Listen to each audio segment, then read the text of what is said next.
Salamat sa pag-click ani nga video o nga ayno nga interesado ka sa thumbnail nato to makita unsa ang kahulugan sa bautismo o kung ikaw karon manakabautismo or wala pa ka na bautismuhi or Kristohanon ka na.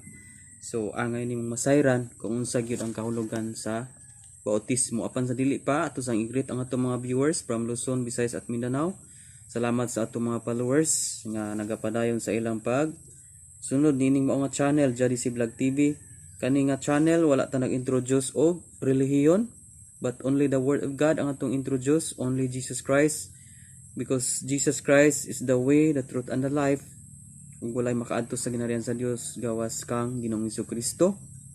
Kani nga channel wala nag-introduce og usa ka sikta o grupo nga diha kita magpailalom kundili kinahanglan kita magpasakop sa pagbulutan kang Ginoong Hesukristo.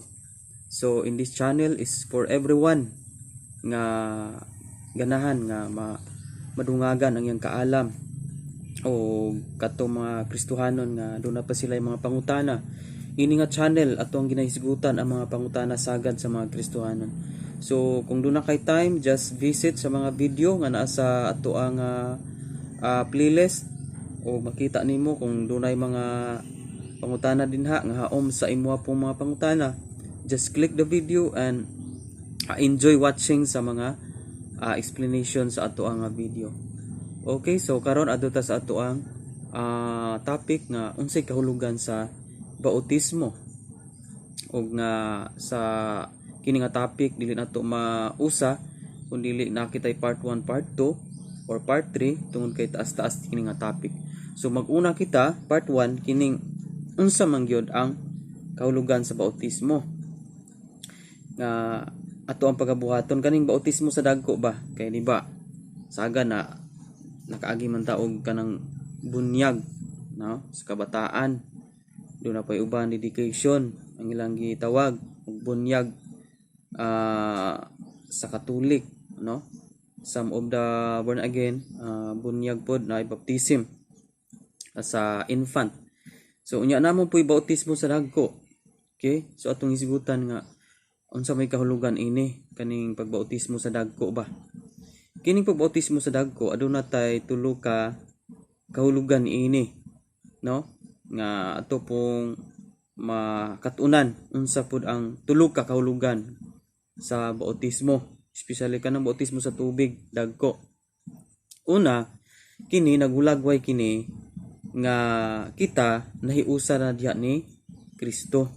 Ang bautismo sa dagko nagpaila kini nga kita nahiusa na diha ni Kristo. Ikaduha, nagulagway kini nga kita magtutuo na mituo na ta ni Kristo ug mao ni ang hulagway nga magpabautismo ta tungod kay duna natay pagtuo diha ni Kristo. Kung imong tanawon sa Bible igsoon, human sila mituo ang mga nanawat sa pagsangyaw ni Jesus Christ sa mga apostoles, human sila nagtuo sa pulong sa Ginoo.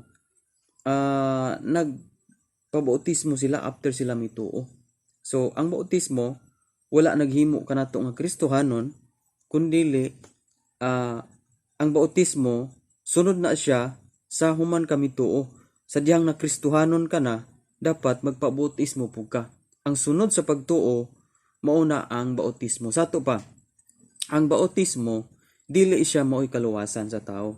Kundili ang iyon sa Biblia ang pagtuo, Ephesians chapter 2 verse 8 nga pinagis pagtuo na luwas kamo, dili kini yung buhat kundi gasa kini sa Dios.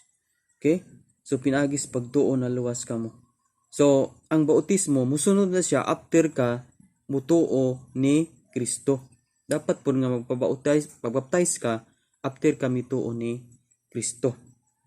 Anya kini ikatulo nga kahulugan naghulagway kini nga kita bag-o na nga binuhat sama sa gingon sa 1 Corinthians 2 Corinthians chapter 5 verse 17. Kadtong nahiusa ni Kristo bag-o na siyang binuhat ug ang daan milabay na ug ang bag-o miabot na. Okay. So ngano man nga magpabautismo gyud ta no unsay kahulugan sa bautismo. Tungod kay atong gipakita kining bautismo usa ni siya ka public identification nga nagpasakop ka, nagpaila nga nagpasakop ka sa pagbulutan ni Kristo, no? Usa ni ka public identification, imong gipakita nga ikaw nagtuo, ikaw nahiusa ni Kristo, ikaw nasakop na sa Kristohanon ug ikaw Kristohano na. So mao kini ang kahulugan sa bautismo sa dagko. Unang bautismo sa tubig sa mga dagko. Okay? Nahiusa ka na Kristo, nagpasakop ka ni Kristo, Kristohanon ka na, o bag-o ka ng binuhat.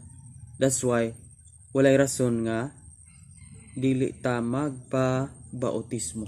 So sa sunod topic, atong hisgutan, ang bautismo, apil bagyod sa kaluwasan? No, mao man ni ang sagad gipangutanas kadaghanan kay naapoy mga nagtudlo nga ang bautismo apil sa kaluwasan. Doon na po nagtudlo nga ang bautismo walay apil sa kaluwasan. So ato ning i-discuss sa sunod nga ato nga video. Kani nga video or either kani nga video part 2, part 3.